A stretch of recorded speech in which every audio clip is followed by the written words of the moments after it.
Okay, so are you ready to dive deep into the Gospel of Mark? I am. We're going to try to give you all the key insights from the book Right. without having to read the whole thing. Exactly. We're going to be taking excerpts that summarize the whole thing in under 10 minutes. Wow, that's ambitious. It is ambitious, Okay. but uh, we like to think of this as your shortcut to understanding this ancient text. Yeah, that's a great way to put it. I like that. So where do we even begin?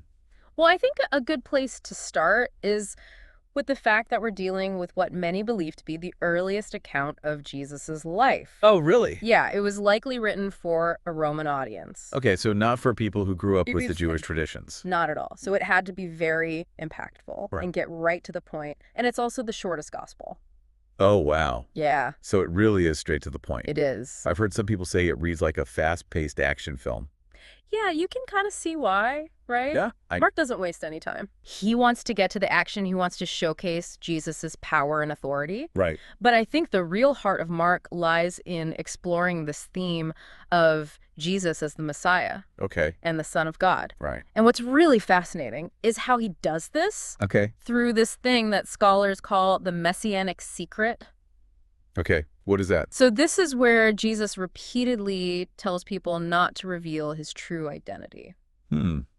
That's always been kind of a weird thing to me. It is a little strange. Why all the secrecy? Right. If he's really the Messiah, like, shouldn't he want everybody to know? Yeah, that's a great question. Yeah. And it's actually a puzzle that has intrigued scholars for centuries. Oh, really? Yeah, there's a lot of different theories out there. Okay. Some people believe that Jesus was trying to avoid a premature uprising Okay. against Roman rule. That makes sense. Others suggest that maybe he wanted to cultivate this authentic faith, Okay. one that was built on personal encounters Right. rather than widespread proclamations. So you had to actually see it to believe it. Exactly. Interesting. Yeah, it's like he wanted people to truly understand who he was Mm-hmm. before spreading the word. So it wasn't just about blind faith. Exactly. It was about actually understanding Or- who he was. Yeah, and what better way to kind of show his authority Mm-hmm. than through these incredible miracles that he performs? Right. Mark is full of those. Oh, absolutely.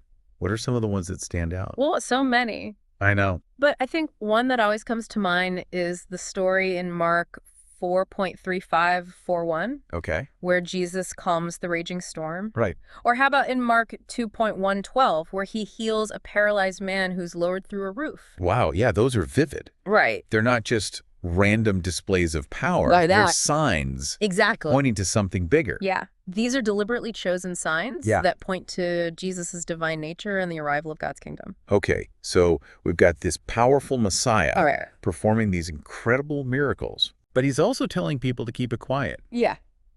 So what happens next? Well, this is where Mark takes a bit of a turn. But, He doesn't shy away from the harsh reality Uh-huh. of Jesus' suffering and death. oh, right. In fact, a large portion of the book actually focuses on the events leading up to the crucifixion. So it gets kind of dark, It does. but I guess it's a crucial part of the story. Yeah, it's a stark shift in tone, Right. but it's crucial to understanding Mark's message. So he's kind of presenting this idea of messiahship, Oh!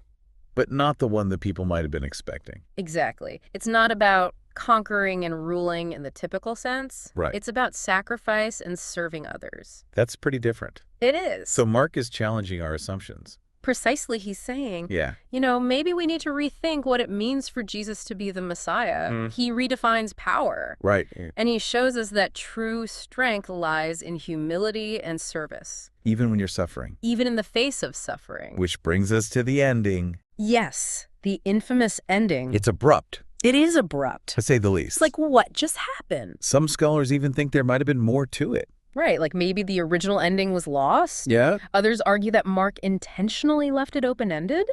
Intentionally. Yeah, forcing the readers to really grapple with the implications of the resurrection. So that's a good point. Yeah. It's like we'll never know for sure, We may never know. which I guess just adds to the intrigue. It does. So if we had to sum this all up, Yeah. Mark is Fast-paced. fast-paced, Action-packed. action-packed, focuses on Jesus as the Messiah, Yes. but not in the traditional sense. Not at all. It's about suffering Service. and challenging our expectations. Absolute. With the one thing Ooh, that's a tough one. that you want people to take away from this. I think what I find so compelling is that Mark leaves us with this really profound question. Okay, what's the question? What does it truly mean to follow Jesus? What kind of Messiah are we actually looking for? Mm, And are we willing to embrace the cost of discipleship?